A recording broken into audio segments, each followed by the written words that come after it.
பைபிள்ல சீயோன் மவுண்ட் ஜயான் வருது பாருங்களேன். இது கர்த்தரின் நகரத்தை குறிக்கும், அதாவது த பீப்புள் ஆஃப் காட்னு குறிக்குங்க.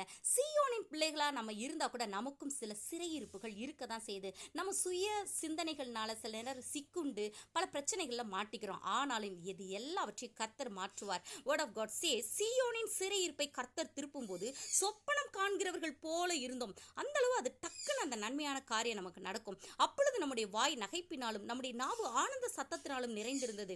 அப்பொழுது கர்த்தர் இவர்களுக்கு பெரிய காரியங்களை செய்தார்னு புறஜாதிகள் சொல்லிக் கொள்வாங்க.